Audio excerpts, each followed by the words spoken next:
मग आता असं करा, एखादा बसणारा काही बसलं म्हणून का हो म्हणजे ज्ञानेश्वर महाराज म्हणता संसार सुखाच करीन, कसा कसं काय तुम्हीच लिहिलं करीन संसार सुख आनंदाचा, हे कसं शक्य आहे? शक्य तर नाही गोष्ट खरीच. मग लिहिलं कसं काय? त्याचं कारण काय कारण पुढे लिहिलं, दास विठोबाचा होईल. जे विठोबाचे दास होता त्याचा संसार सुखाचा होता. एक लक्षात ठेवा, संसार हा मिथ्या आहे. कारण तुझ्या म्हणला कसा आहे मिथ्या, याचा अर्थ काय? तो अध्यस्त पदार्थ काय काय ही भाषा आमची पारिभाषिक नाही, हे दुसरे आणि लक्षात ठेवा, वेदांत शास्त्राचा सिद्धांत आहे अध्यस्त पदार्थाची निवृत्ती अधिष्ठान रूप असते. भाऊ हा सिद्धांत आहे. सिद्धांत म्हणजे काय समजते ना? सिद्धांत म्हणजे सिद्ध पुरुषांनी घेतलेला अंत म्हणजे निर्णय. काय अनुभवी पुरुषाने तो घेतलेला निर्णय त्याचं नाव सिद्धांत. म्हणजे सिद्ध पुरुषांनी घेतलेला निर्णय, अंत म्हणजे निर्णय. काय या अंतशब्दाचा निर्णय असा अर्थ गीतेने केलेला आहे. दृष्टोंतस तत्वदर्शिनी ही अंतशब्द आहे. अंतशब्दात तत्वदर्शिनी म्हणजे तत्वज्ञानी पुरुषांनी याचा अंत म्हणजे असा निर्णय घेतलेला आहे. कसा निर्णय घेतला? नासतो विद्यते भाऊ ना भाऊ विद्यते स्वतः. कसा निर्णय घेतला? या श्लोकावर गीतेत नासतो विद्यते भाऊ ना भाऊ विद्यते स्वतः उभयोर दृष्टोंतस अंतस्तस म्हणजे अंत म्हणजे निर्णय. उभयो या दोन्हीचा निर्णय पण घेतला तत्वदर्शिनी म्हणजे तत्वज्ञानी पुरुषाने, अनुभवी पुरुषाने, सिद्ध पुरुषाने घेतलेला जो निर्णय त्याचं नाव सिद्धांत. कसं आहे? म्हणून आम्ही आमच्या आश्रमात सिद्धांत आश्रम ठेवतो. इथे आम्ही सिद्धांत सांगतो काय त्याचं नाव काय? सिद्धांत. काय सिद्धांत सांगितला? काय सांगितलं सिद्धांत? अध्यस्त पदार्थाची निवृत्ती अधिष्ठान रूप असते, हा वेदांत शास्त्राचा सिद्धांत. आणि तुम्हाला गंमत सांगतो, ज्ञानेश्वर महाराजांनी अनुभवामृतामध्ये पहिली ओळी ऐसे निरुपाधिके जगाची जी जनके ती वंदिनी मिया मुळे देवो देवी. ऐसे या शब्दाचा अर्थ ज्ञानेश्वर महाराजांनी संस्कृत प्रचोर असे 5 श्लोक लिहिले त्या अमृतामध्ये आणि त्यात शिव आणि शक्ती याचं वर्णन केलेलं आहे. नमः पूर्णाय शंभवे या शब्दाने त्यांनी काय केलं? वर्णन केलं, शिवाचं वर्णन केलं आणि पुढे शक्तीचं वर्णन केलं. म्हणजे शिवा म्हणजे मायेचं वर्णन केलं, प्रकृतीचं वर्णन केलं. प्रकृती आणि पुरुष, प्रकृतीतून पुरुषांच्याही विद्येने उभाव काय वर्णन केलं? प्रकृती आणि पुरुष हे दोन्ही उभाव म्हणजे दोन काय उभव शब्दाचा दोन उभे सुकृत सुकृते हे सुद्धा काय सुकृत दोन्ही असा ती उभी शब्दाला वय असं खरा अर्थ वय विरोध.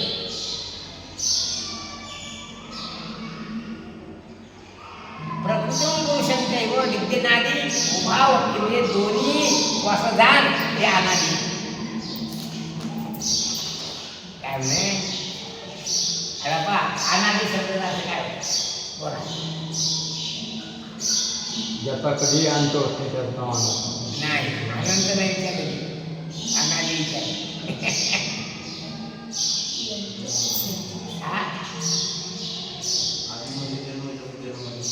ज्याला आधी नाही त्याचं नाव अनादी किंवा आधी न्याय येते अनादी. ज्याचा आधी समजत नाही त्याचं नाव अनादी, ज्याला आधीच नाही त्याचं नाव आहे ना. उदाहरणार्थ पाहतो बापाच्या बाबा काय म्हणतो अज अज म्हणजे ज्याचा जन्म नाही त्याला अज म्हणतात. म्हणजे बापाच्या बापात जन्म नाही काय आहे पण याला माहित नाही तुमच्याच ना आहे काय. आता आदिर्ज्ञ आहे ते त्याचा आधी जन्म माहीत नाही तुमच्याच नाव काय आजा. आणि याचा मृत्यू माहीत नाही म्हणजे याचं नाव चिरंजीव.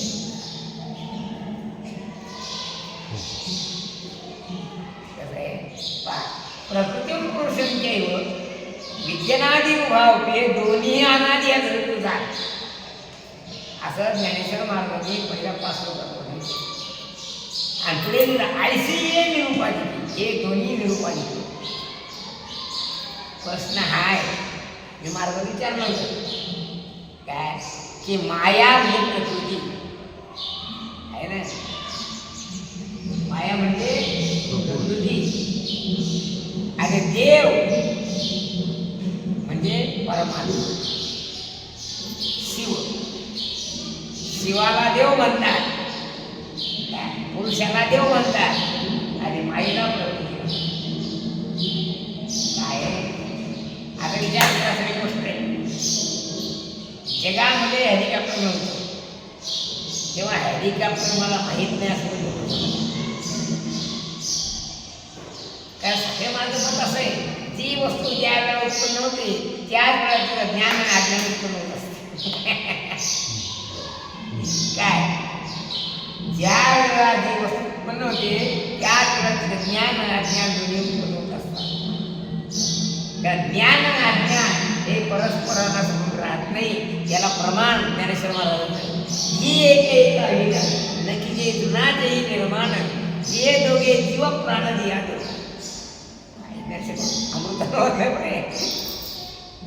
काय म्हणतात की अज्ञान आणि ज्ञान हे एकमेकाला सोडून कधी राहतच नाही. जे ज्ञान आहे तिथेच अज्ञान आहे. जिथे अज्ञान आहे तिथे ज्ञान आहे. जगात मूर्ख लोक आहेत पण शाळेची किती होते पण मूर्खच नसते या गोष्ट कसं होतं म्हणून मी होतो पूर्ण मूर्ख आहे. जे जर शाळे असते किंवा त्याला पैसे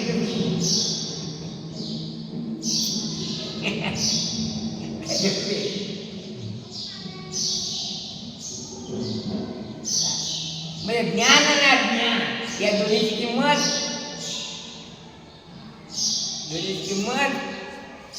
एकच आहे. मग ज्ञान कसं झालं विचार चिंतन करून पाहून आता ज्ञानेश्वर महाराज समाधी कुठे आळंदीला कुठे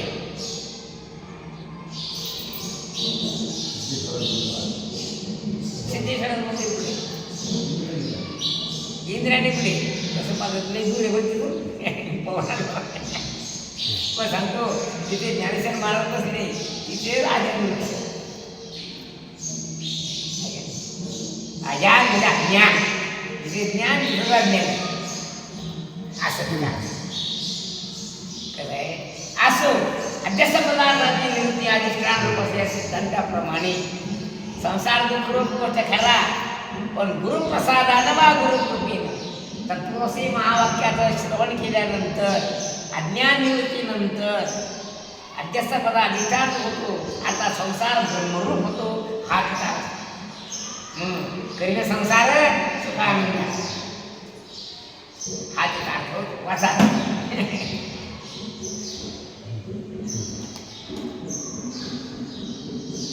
मी हा संसार ब्रह्मरूप आहे. संसार ब्रह्मरूप आहे हा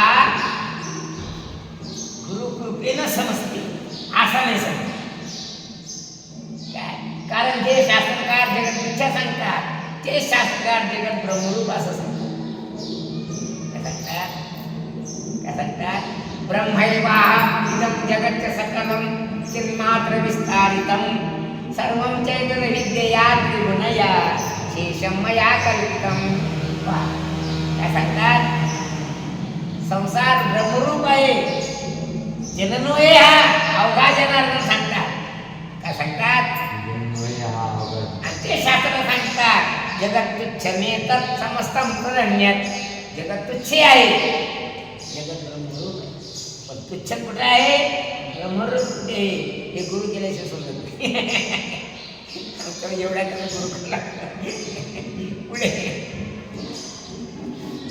काही काय अशा गोष्टी असल्या गाडी महाराज म्हणजे 12 वर्ष वाटे का तेव्हा गाव झाले 12 वर्ष आणखी पुढची 12 वर्ष या प्रश्न करा अजून म्हणे पुढे सुख स्वरूप आहे असा निश्चय करी. परमात्मा सुख स्वरूप आहे. परमात्मा राज्याचा असणारा प्रपंच परमात्मा रूप असा निश्चय केला. याचा अर्थ अवघाची संसार सुखाचा केला असा अर्थ होतो.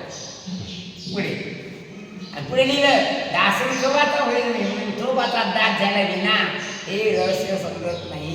हे विशेष मी असं चिंतन करून पाहिलं की वारकरी संप्रदायाचं विशिष्ट आणि इतर संप्रदाय समजा तुकडोजी महाराज भजन करतात, पण तुकडोजी महाराजचं भजन रजगुणी का नाही. तुकडोजी महाराज भजन रजगुणी तुकडोजी महाराजाचं भजन प्रवृत्ती मार्गाचं प्रबोधन करणार आहे.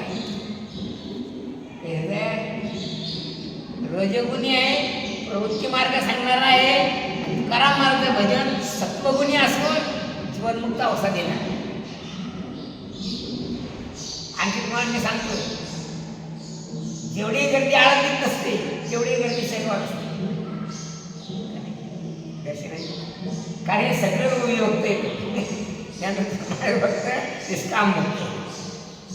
निर्द्वंद्व निष्काम विठ्ठली विश्वास असे. वारकरी लोक कसे तर निर्मळ आहेत, कसे तर निर्वासन आहेत, कसे तर लोभी नाही. गजानन महाराज भक्त लोभी आहे. गजानन महाराजा मला म्हैस मिळू दे तिथे 5 वाऱ्या केल्या. ज्ञानेश्वर महाराज असा नसते काय म्हणतात. ज्ञानेश्वर महाराज म्हणतात लोक कसं म्हणतात शरण शरण शरण ज्ञानदेवा चरण प्रियतापे मी पोळलो बहु दुःखाने गांजलो झाली फळी आजवरी आता तुम्हा चक्र धरी तुम्ही मला या 23 तापातून सोडून द्या अशी विनंती करतात. मला म्हैस भेटू दे, 4 एकर जमीन घेऊ दे, मला बायको मिळू दे, आशीर्वाद केले नमस्कार नाही मला. म्हणून गजानन महाराज भक्त सकाम भक्त आहे, ज्ञानेश्वर महाराज भक्त निष्काम भक्त. असं पुढे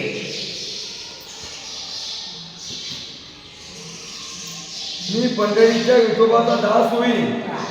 पंढरीचा विठोबाचा दास होणार त्यांनी लक्षात ठेवा. देते आणि मागते असे, दाता आणि मागते असे धर्मनिष्ठ बोललेली आहे. काय सांगतात मागणारा आणि देणारा यांच्यामध्ये असा धर्म काय काय धर्म आहे की दात्या माणसाने मागणाऱ्या माणसाला याचकाला नाराज करू. वारकरी संप्रदाय असा आहे तू त्याच्याकडे मागायला गेला की तो तुला तरुणच करून टाकतो. म्हणजे मागायची इच्छा शिल्लक राहते. आणखी माझं म्हणून तुम्हाला सांगितलं माझ्या घरचं क्लिनिक आहे सगळ्यात तीर्थामध्ये श्रेष्ठ तीर्थ बस.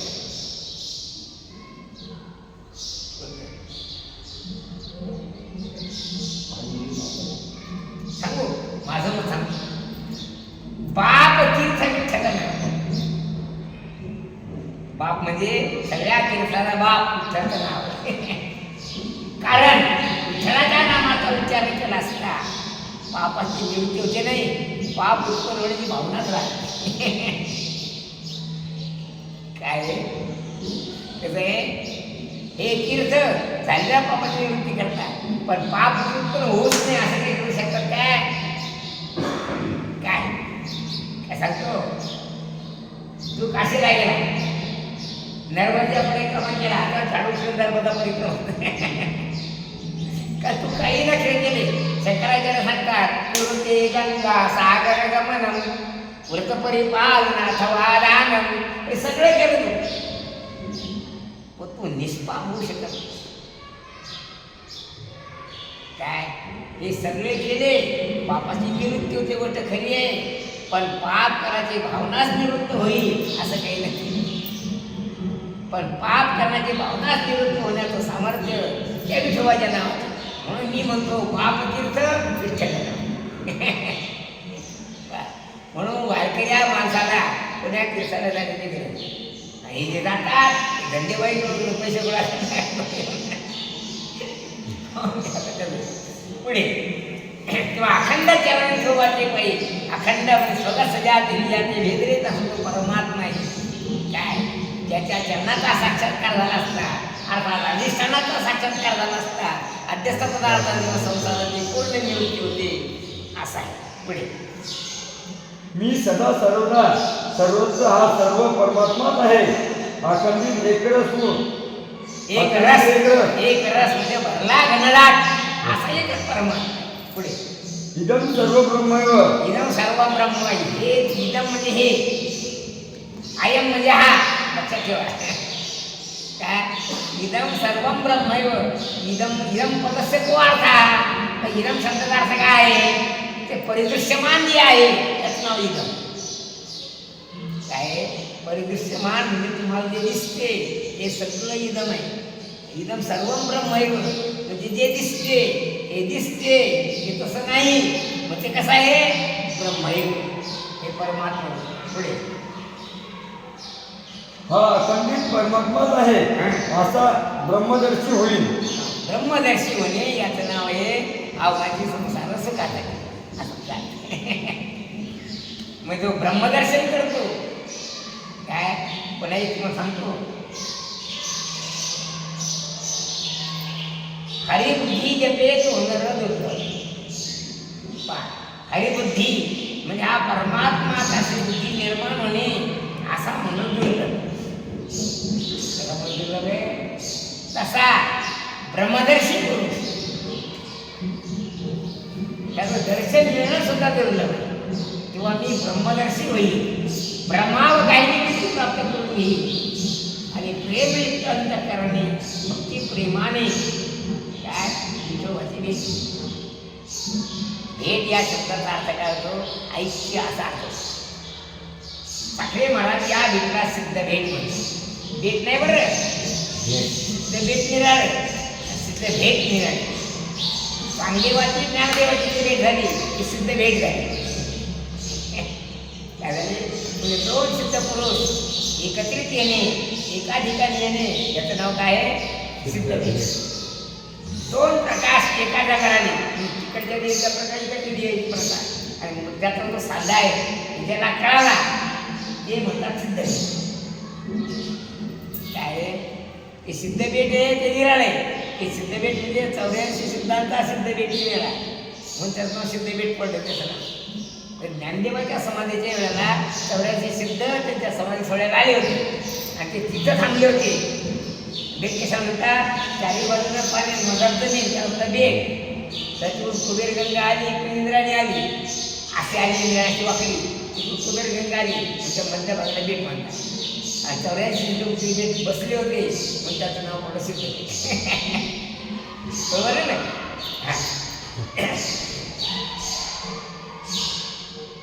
असे झाले असता देव माझी उपेक्षा करणार नाही. कारण जो पुरुष अनन्य भावाने परमात्म्याचं ज्ञान संपादन करतो, इदम सर्व ब्रह्मैव अशा अवस्थेला जातो, देव त्याची अपेक्षा करत असतो, उपेक्षा करत असतो. काय असं घरा तुम्हाला सांगता ना, जर तुला बायको करायची इच्छा आहे तर तिला सुद्धा नवरा करायची इच्छा असते काय नाही. तुला गुरु करायची इच्छा आहे, गुरुला सुद्धा आता शिष्य भेटायची इच्छा असते काय नाही. देवाला सुद्धा चांगला भक्त मिळावा अशी इच्छा असते काय नाही. तेव्हा देव सुद्धा वाट पाहतो भक्तांची. वाट पाय उभा देवीच्या आवडी आणि भक्त सुद्धा वाट पाहतो देवाची. असे दोन वस्तू, दोन व्यक्ती एखाद्या जर आल्या तर त्या पदार्थी भेट निर्माण होईल. त्याचा आनंद लोक लक्षण असं करत असतात. पुढे अर्थात जीवाची आणि शिवाची जी भेट त्याला जीव ब्रह्मैक्य ज्ञान असं. पुढे मी पंढरपूरला दिंडी घेऊन जाईल. प्रेमयुक्त दिंडी घेऊन जाईल याचा अर्थ काय आहे? जीवाची आणि शिवाची, जीवाचा आणि परमात्म्याचा संगम होईल असं काय. जीव परमात्मा संगमा ज्याचे येणे झाले म्हणून धर्म, त्याने शब्दाचं म्हणणे काय, जीवाचा शिवाचा जो संगम त्याचं नाव जीव ब्रह्मैक्य. कसं आहे, जीव परमात्म्याकडे जाणं याचा अर्थ काय आहे? म्हणजे वारकरी लोक पण दररोज जात नाही, काय करतात, धंदा नाही म्हणतात नाही, खाली भेटत नाही म्हणले जाय. मग जीव परमात्म्याची विलीना करतात, त्याच्याकडे जातात. म्हणून तुकाराम महाराजांचा चला जाऊ त्याच्या गावात किंवा नाचत जाऊ त्याच्या गावात खेळ्या विसावा, म्हणजे विश्रांती सुद्धा तिथे मिळते. तो परमात्मा जीव ब्रह्माचे ज्ञान प्राप्त करून घेणे याचा अर्थ आहे अवघाची संसार सुखाचा. पुढे प्रेमयुक्त अंतकरणाने भक्ती प्रेमाने अद्वैत स्वरूपाने विठोबाची भेट घेईल, अर्थात जीव ब्रह्मैक्य स्वरूपी होऊन जाईल. श्री भगवान महाराज म्हणतात, मी भक्ती प्रेमयुक्त अंतकरणाने, जबरदस्तीने नाही. काय कशा अंतकरणे. आणि दुसरी गोष्ट, अनंत जन्मापर्यंत ज्या परमात्म्याची आपल्याला भेट झाली नाही, ती भेट ज्या महापुरुषाने करून दिली त्याचे आपल्याला उपकार असेल काही. मग ते पाय घेतले म्हणजे आपण त्याच्यावर उपकार केले काय, उलट त्यांनी आपल्या जर उपकार केले त्याची कृतज्ञता म्हणून धुईला चरण समजायची. द्याला तर वेळ जायचं ना आपल्याला.